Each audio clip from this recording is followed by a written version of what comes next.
Hello दोस्तों, अद्भुत गुरु channel में आप सभी का स्वागत है। दोस्तों, एक लड़की जो कलेक्टर की ट्रेनिंग को कंप्लीट करने के बाद अपने घर आती है और अपने पिताजी से कहती है, पिताजी आपको कल को पंचायत बुलानी है। उसका पिता कहता है, बेटी अभी अभी तो कलेक्टर बनी है, तुम्हें पंचायत किस बात की करनी है। उसके बाद उसकी बेटी उसे पंचायत का कारण बताती है तो पिता की आंखों में आंसू आ जाते हैं और वह झट से अपनी बेटी को गले से लगा लेता है और पिता पंचायत को बुला लेता है। दोस्तों, ये कहानी है बिहार के एक छोटे से गांव की है। गांव के अंदर एक छोटा सा परिवार रहा करता है। परिवार के अंदर 2 माता पिता हैं, उनकी इके लड़की हैं, उनका कोई लड़का नहीं है। जो लड़की है उसका नाम है आशा, जो 20 साल की हो चुकी है। वह अपनी स्कूली एजुकेशन को कंप्लीट करने के बाद ग्रेजुएशन करने के लिए फर्स्ट ईयर में एडमिशन ले लेती है और उनके पिता गांव में उनकी कुछ पुश्तैनी ज़मीन है, उस पर खेतीबाड़ी किया करते हैं और उसी से घर का भरण पोषण किया करते हैं। दोस्तों, परिवार बड़ा ही खुशनुमा था। धीरे धीरे इसी तरह से समय व्यतीत होता है और इसी दौरान एक दिन के समय में आशा के पिता के पास गांव के कुछ दबंग लोग आते हैं और वह उससे आकर कहने लगते हैं कि जिस ज़मीन पर तुम खेती करते हो, कल से तुम उस ज़मीन पर खेती करने के लिए नहीं जाओगे। इस बात को सुनने के बाद आशा का पिता उनसे कहता है, क्यों भाई, वह ज़मीन तो मेरी पुश्तैनी है और मैं इस ज़मीन पर खेती करने के लिए भला क्यों नहीं जाऊंगा। तो दबंग लोग उससे कहते हैं, उस ज़मीन पर आज से हम खेती किया करेंगे और तू अगर उस ज़मीन पर खेती करने गया तो तेरे परिवार को रातों रात गायब करवा देंगे। इस बात को सुनकर जो आशा का पिता बहुत ही ज़्यादा हैरान हो जाता है और गहरे सोच विचार में पड़ जाता है। धीरे धीरे शाम होती है। शाम को आशा भी, जो कॉलेज से वापस आ गई थी, पूरा परिवार एक साथ बैठता है और आशा का पिता है, वह पूरे परिवार को बताता है। वहां पर आशा की मां भी थी। इस बात को बताते हुए उसकी आंखों में आंसू थे और वह कह रहा था कि यह लोगों ने मेरे साथ अच्छा नहीं किया है। इसके बाद आशा की मां कहती है कि आप ऐसा कीजिए, कल पंचायत बुलाइए और पंचायत में यह बात सभी के सामने रखना। उसके बाद कोई ना कोई तो हमारी मदद करेगा। इतना बड़ा गांव है। उसके बाद आशा का पिता दूसरे दिन पंचायत रखवा है और पंचायत में सभी लोगों को बुलाकर उनके सामने अपनी बात को रखता है। अब इस बात को जैसे पंचायत में बताया जाता है तो वहां पर पंचायत के अंदर जितने भी लोग आए हुए थे वह सभी उस दबंग व्यक्ति से डरा करते थे। अब इसके बाद पंचायत में जितने भी लोग आए थे वह कोई भी आशा के पिता की बात को नहीं सुनते हैं। इधर वह व्यक्ति भी आ जाता है और वहां पर आने के बाद पूरी पंचायत के सामने वह आशा के पिता को जलील करता है और आशा के पिता की आंखों में आंसू आ जाते हैं और वह मन ही मन गहरे सोच विचार में डूब जाता है। पंचायत खत्म हो जाती है। पंचायत के अंदर कोई भी फैसला नहीं हुआ और आशा का पिता वापस से अपने घर आ जाता है। आशा अपने पिता को जैसे घर आते हुए देखती है तो उनसे पूछती है कि पिताजी, पंचायत में क्या फैसला हुआ। इसके बाद आशा का पिता आशा से कुछ भी नहीं कहता है और ऐसे ही घर के अंदर चला जाता है। अब अपने पिता की इस हालत को देखकर आशा भी परेशान हो जाती है, क्योंकि वह इतनी समझदार तो है। उसके बाद में गांव में इधर उधर लोगों से पूछकर उस बात के बारे में पता करती है कि पिताजी के साथ पंचायत में क्या हुआ है। सभी लोग उसे बता देते हैं। पिताजी की बहुत ज्यादा बेइज्जती हुई है और पंचायत के अंदर ही फूट फूट कर रोने लगे थे। इस बात का आशा को बहुत ही बुरा लगता है और धीरे धीरे शाम होती है। शाम को आशा सोने के लिए चले जाते हैं, लेकिन उनके पिता मां बाहर दरवाजे के पास बैठकर आपस में बातें कर रहे थे। आशा का पिता आशा की मां से कह रहा था, आज मेरे साथ जो पंचायत में हुआ है, अगर मेरा बेटी की जगह बेटा होता तो ऐसा नहीं होता। इस बात को आशा अंदर बैठी हुई सुन रही थी और जैसे ही वह इस बात को सुनती है तो फूट फूट कर रोने लगती है, क्योंकि आज उसको महसूस करा दिया गया था कि वह एक लड़की है, वह एक लड़का नहीं है। आशा की मां कहती है कि कोई बात नहीं जी, जो भगवान ने हमारे साथ किया है उसको हमें अच्छी तरह से स्वीकार करना चाहिए। कोई बात नहीं, अगर हमारे पास बेटी है तो बेटी भी अच्छी ही है। लेकिन आशा को वह बात चुप गई थी जो उसके पिता ने कही थी और रात भर आशा इसी बात के बारे में सोचती रहती है। लेकिन आशा के दिमाग में वही बात बार बार घूमती रहती है। दूसरे दिन सुबह सुबह अपने कॉलेज के लिए निकल जाती है, लेकिन कॉलेज के अंदर भी उसके दिमाग में वही बात घूम रही थी। कुछ दिन बीत जाते हैं और कुछ दिनों तक आशा कॉलेज के अंदर ऐसे ही गुमसुम बैठी रहा करती है। अब एक मैडम होती है जिसका नाम रानी होता है। रानी मैम आशा को ऐसा बैठा हुआ देखती है तो वह इस बात को नोटिस कर लेती है। रानी मैम आशा को पूछती हैं, तुम क्लास में तो होती हो लेकिन तुम्हारा ध्यान क्लास में नहीं रहता, आखिर क्या बात है, क्या परेशानी है? उसके बाद आशा एकदम से फूट फूट कर रोने लगती है और रानी मैडम को बताती है कि मेरे पिता की बहुत ज्यादा बेइज्जती हुई है और इसके बाद मेरे पिता कह रहे थे कि अगर मेरा बेटा होता तो मेरे साथ खड़ा रहता। अब यह बात सुनकर रानी मैडम भी परेशान हो जाती है क्योंकि उनके सामने एक ऐसी बात आ गई थी जहां पर बेटी और बेटा के बीच में फर्क दिखाया जा रहा था। क्योंकि रानी मैम एक अध्यापक थी और उसे पता था कि बेटी और बेटा एक समान होते हैं, दोनों चाहे तो कुछ भी कर सकते हैं।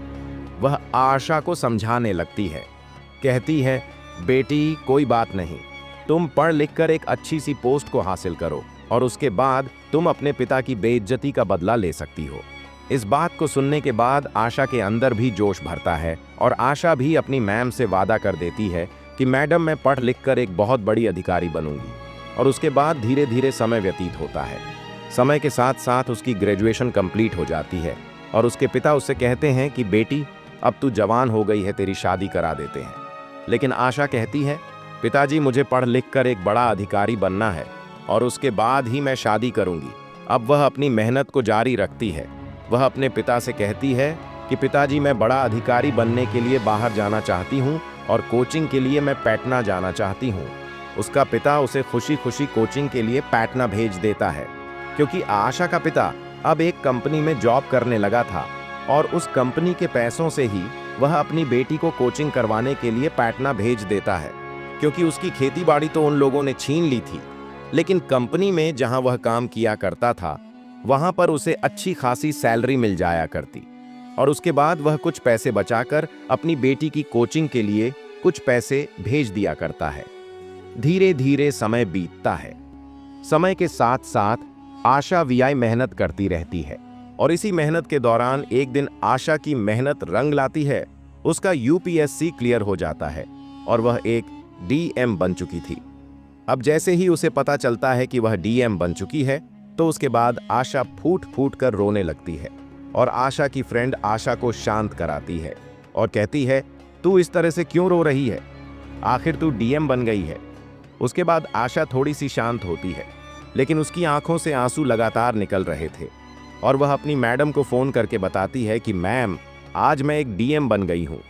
इस बात को सुनने के बाद उसकी मैडम भी बड़ी खुश होती है और कहती है कि बेटी भगवान तुझे बहुत ज्यादा तरक्की दे। उसके बाद आशा इस खुशी को अपने पिता को बताती है और कहती है कि पिताजी मैं आईएएस बन गई हूँ और कुछ दिनों तक मुझे ट्रेनिंग पर जाना है और ट्रेनिंग पर जाने के बाद मेरी ज्वाइनिंग हो जाएगी। लेकिन कुछ समय बाद ज्वाइनिंग से पहले वह अपने घर आ जाती है तो उसके माता पिता उसे देखकर फूट फूट कर रोने लगते हैं। अब वह भी अपने माता पिता से गले लिपट लिपट कर रोने लगती है। इसके बाद आशा अपने पिता के सामने खड़ी होती है और पिता से कहती है कि पिताजी कल आपको एक पंचायत का आयोजन करना है। इसके बाद आशा के पिता कहते हैं, बेटी पंचायत का आयोजन क्यों करना है, आखिर क्या बात हो गई है? उसके बाद आशा कहती है कि पिताजी आपको वह दिन याद नहीं है जिस दिन आपने पहले पंचायत बुलाई थी और उस पंचायत में आपका अपमान किया गया था। इस बात को सुनने के बाद जो आशा के पिता की आंखों से आंसू बहने लगते हैं और वह फूट फूट कर रोने लगता है और आशा अपने पिता को एकदम से गले से लगा लेती है। आशा रोते हुए अपने पिता से कहती है कि पिताजी आपके अपमान का बदला लेना है और इसी वजह से आपको दोबारा से पंचायत बुलानी पड़ेगी। उसके बाद आशा का पिता दूसरे दिन इसी तरह से पंचायत बुलाता है और जैसे ही पंचायत में सभी लोग होते हैं तो उस व्यक्ति को भी उस पंचायत के अंदर बुलाया जाता है जो आशा के पिता को धमकी दे रहा था और उसके पिता की बेइज्जती की थी। पंचायत के लिए सभी गांव वाले आ जाते हैं। तभी आशा अपने पिता के साथ कंधे से कंधा मिलाकर चलती है और उस पंचायत के अंदर जाकर पहुंच जाती है।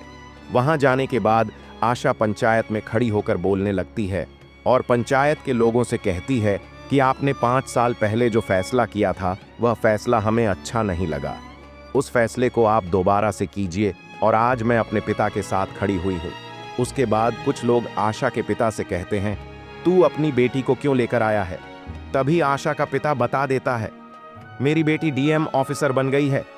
अब जैसे ही गांव वालों को पता चलता है, सभी लोगों के चेहरे लटक जाते हैं, क्योंकि जब उसके पिता की बेइज्जती हुई थी तो उस टाइम पर कुछ लोगों ने उसके पिता का बहुत ही मजाक उड़ाया था। उसके बाद लक्ष्मी उस दबंग व्यक्ति से उस पंचायत के अंदर बदला लेती है और उसकी भी इतनी ही बेइज्जती करती है, और इस बात को महसूस करते हैं कि बेटियां बेटों से कम नहीं होती हैं मेरे प्यारे दोस्तों। इसके बाद आशा अपनी उस जमीन पर दोबारा से अपने पिता को खेती करने के लिए छोड़ देती है और कहती है कि पिताजी, आप बिना डरे इस जमीन पर खेती कर सकते हो और आपको किसी से भी डरने की जरूरत नहीं है। बड़ी पंचायत में उसने यह बात कही थी, लेकिन उस दबंग व्यक्ति के मुंह से एक बात भी नहीं निकली थी, क्योंकि आज उस व्यक्ति की बेटी एक डीएम ऑफिसर है। अब दबंग व्यक्ति इन सभी बातों को सुनकर अपना मुंह लटकाकर उस पंचायत से निकल जाता है। उसे बहुत ही ज्यादा शर्म आ रही थी, क्योंकि उसने जो किया था वह गलत था और आज उसके साथ सही हुआ है। गांव के लोग आशा को बड़ी हाई सम्मान से देखते हैं और वह अपने पिता को लेकर वापस अपने घर चली जाती है। घर जाने के बाद अपने पिता से कहती है कि पिताजी, भले ही मैं आपकी बेटी हूं, लेकिन मैं बेटे से कम नहीं हूं। उसका पिता कहता है, बेटी, मैंने तुमसे कब कहा था कि तू बेटी है और बेटे से कम है? तो उसके बाद आशा बताती है कि उस रात जब आप और माँ बात कर रहे थे तो मैं अंदर से सारी बात को सुन रही थी, और इसी वजह से मैंने ठान लिया कि मैं एक बड़े अधिकारी बनूंगी और अधिकारी बनने के बाद आपके कंधे से कंधा मिलाकर चलूंगी। और कुछ समय बाद आशा की ज्वाइनिंग का टाइम आ जाता है। आशा की पोस्टिंग एक दूर के ज़िले में हुई थी। तभी वह अपने ज़िले के, जहां पर वह रहा करती थी, जहां पर उसका गांव था, उस ज़िले के कलेक्टर साहब से कहती है और उन लोगों के बारे में उसको सूचना देती है कि यह लोग बहुत ही गलत काम करते हैं और आपको इनके ऊपर एक्शन लेना चाहिए। वहां के कलेक्टर साहब आशा की बात मानकर सीधा वहां पर जाता है और उन लोगों के गलत कामों के खिलाफ सख्त से सख्त एक्शन लेता है। वह दबंग लोग बिल्कुल बर्बाद हो जाते हैं। जिस जमीन के लिए उस व्यक्ति को उन्होंने पंचायत के अंदर जलील किया था, यानी कि आशा के पिता को, अब आशा के पिता को इन सभी बातों के बारे में पता चलता है तो वह अपनी बेटी के पास फोन करता है। कहता है कि बेटी, उन लोगों के साथ बहुत अच्छा हुआ जो भी गलत काम किया करते थे, सारे गलत काम उनके बंद हो गए हैं। तो आशा अपने पिता को बताती है कि पिताजी, इन कामों को बंद कराने के लिए वहां के कलेक्टर साहब से मैंने ही कहा था, मैंने उनसे रिक्वेस्ट की थी और इसके बाद उन्होंने उनके उन कामों को बंद कराया है।